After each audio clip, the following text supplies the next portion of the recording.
Doctor وقاص جعفر صاحب، ہمیں تو یہی نظر آتا ہے کہ کل ہی قیامت آنے والی ہے، یہ ساری نشانیاں ہی پوری ہو گئی ہیں۔ اگر کہیں بارش ہو جائے، تھوڑا سبزہ نظر آ جائے، وہ کہتے ہیں جی بس وہ جو سبزے والی نشانی تھی وہ بھی پوری ہوگی۔ کیا بیان فرمائیں گے؟ کیا یہ واقعی جو ہے علم کے بغیر فتوے دینا جو ہے یہ ہماری جو آج کل کی نشانی پوری نہیں ہو رہی؟ بسم اللہ الرحمن الرحیم۔ بہت اہم گفتگو کی ہے قبلہ شاہ صاحب نے، اور پوری ڈیٹیل کے اندر فتنے کا معنی بھی سمجھایا ہے ہمیں۔ دیکھیے، جو کوشچن آپ نے کیا اس سے پہلے یہ کہ جس طرح شاہ صاحب فرما رہے تھے کہ آقا علیہ السلام نے خود فرمایا ہے کہ میرا آ جانا ہی جو ہے وہ نشانی ہے کہ اب قیامت ہے وہ قریب ہے، کیونکہ اس کے بعد کسی نبی نے نہیں آنا۔ اب وہ کتنی دور ہے وہ اللہ جانتا، اور اس کا جو ہے وہ رسول صلی اللہ علیہ وسلم جانتے ہیں، انہوں نے جو نشانیاں ہمیں بتائی ہیں۔ بہرحال کوشچن یہ ہے کہ یہ جو فتنوں کی آپ نے سوال کیا، یہ فتنہ اصل میں تو ہے تو آزمائش، لیکن جس طرح شاہ صاحب فرما رہے تھے کہ آقا علیہ السلام نے خود فرمایا کہ خیر القرون کرنی ثم الذین یلونہم ثم الذین یلونہم، کہ سب سے بہترین زمانہ آقا علیہ السلام کا زمانہ ہے۔ تو جیسے جیسے ہم آقا علیہ السلام کے زمانے سے دور ہوتے جا رہے ہیں، ویسے ویسے ہی ہمارے جو فتنے ہیں وہ بڑھتے جا رہے ہیں، یعنی اس میں کمی نہیں آ رہی بلکہ اس کے اندر اضافہ ہوتا جا رہا ہے، اور ہم قیامت کے قریب تک جاتے جا رہے ہیں۔ اور اسی حوالے سے، اور میں یہ کہوں گا کہ جو فتنہ جس کو ہم نے آزمائش بنایا، جب ہم اس کو اپنے اوپر سوار کر لیتے ہیں، اور جو ریمیڈی آقا علیہ السلام نے جو حل دیا ہے جب ہم وہ نہیں کرتے، تو پھر وہ فتنہ ہمارے لیے عذاب بن جاتا ہے۔ اور یہی وجہ ہے کہ آج بے شمار چیزیں جو ہیں وہ ہمیں عذاب کے طور پہ ہمارے سامنے مسلط، بے شمار آپ کو نشانیاں نظر آئیں گی کہ اصل بات یہ ہے کہ جب کوئی چیز نا اہل کے سپرد کر دی جائے گی، یعنی اگر کوئی کم ظرف ہے اس کو کوئی اقتدار دے دیا جائے، اگر کوئی بے علم ہے تو اس کو علم والا منصب دے دیا جائے، تو یہ وہ ساری نشانیاں ہیں جو علامات فتن میں شامل ہیں، جس طرح آپ نے اپنے انٹرو میں بھی بتایا۔ تو یہ وہ ساری چیزیں جس طرح آپ نے کوشچن کیا ہے، تو آج وہ دور ہے جس کے اندر ہم یہ کہہ سکتے ہیں کہ آقا علیہ السلام کی بے شمار جو علامات فتن کے حوالے سے آپ نے نشانیاں بتائی تھیں وہ آج پوری ہوتی ہوئی نظر آ رہی ہیں۔ یہ ڈاکٹر صاحب یہ بات بیان فرمائیے گا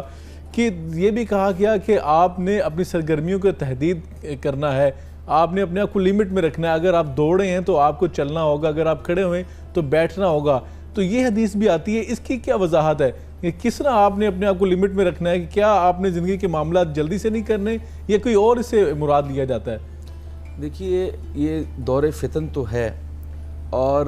ایک انفرادی طور پہ بھی ہماری کچھ ذمہ داریاں ہیں اور اجتماعی طور پر بھی ہیں۔ شاہ صاحب نے قبلہ بتائی ہیں وہ ساری چیزیں، اسی کو ایلیبوریٹ کرتے ہوئے کہ اصل چیز یہ ہے کہ ایک تو انفرادی طور پہ جو ہماری آزمائشیں ہیں ہم نے اس سے بھی بچنا ہے، اور اس میں اللہ تعالیٰ نے جو فرمایا وَاصْبِرْ، کہ آپ نے صبر کرنا ہے۔ جب آپ صبر کریں گے، ڈٹے رہیں گے، اور حضور اکرم صلی اللہ علیہ وسلم نے فرمایا کہ اللہ تعالیٰ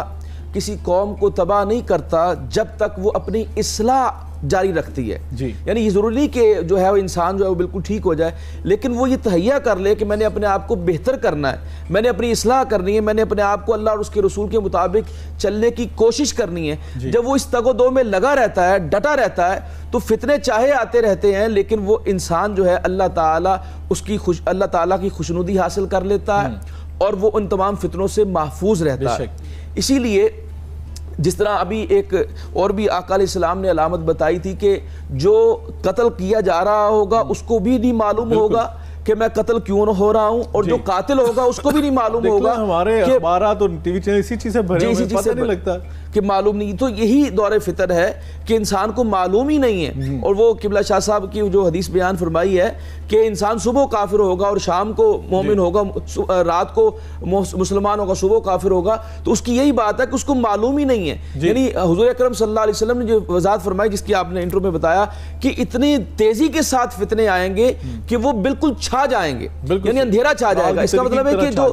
ہدایت اور جو روشنی ہے اور وہ جو سورج ہے سرکار دو عالم صلی اللہ علیہ وسلم کے دین اسلام کا، اس کے اوپر اس طرح تاریکی آ جائے گی کہ انسان کو سمجھ نہیں آئے گی کہ اچھا کیا ہے اور برا کیا ہے، غلط کیا ہے اور صحیح کیا ہے۔ تو یہی ہے دور، اور اس کے اندر سرکار دو عالم صلی اللہ علیہ وسلم نے جب ان فتنوں کا ذکر کیا تو اس کے جواب میں حضرت علی رضی اللہ تعالیٰ نے یہ نہیں سوال کیا کہ یا رسول اللہ وہ فتنہ جیسے آپ بات کر رہے ہیں سوشل میڈیا کی کہ اس میں پوچھا جاتا ہے قیامت کب آئے گی، تو یہ نشانی پوری ہوگی تو قیامت قریب ہے، اور بہت ایک ہائپ کریٹ کی جاتی ہے۔ تو اسی کے لیے آپ دیکھیے کہ حضرت علی رضی اللہ تعالیٰ نے کیا سوال کیا. آپ نے یہ نہیں پوچھا آقا علیہ السلام سے کہ یا رسول اللہ اس کی نشانیاں کیا ہیں, وہ کب آئیں گے, اور وہ کیا, آپ نے صرف اتنا پوچھا, بات نہیں تھی, آپ نے صرف یہ پوچھا ما خرج منہا یا رسول اللہ صلی اللہ علیہ وسلم, میں ان فطروں سے ہم کس طرح بچ سکیں گے, ہم کس طرح نکلنا ہے, ایگزٹ پوائنٹ کیا ہے. تو آقا علیہ السلام نے فرمایا یہ قرآن,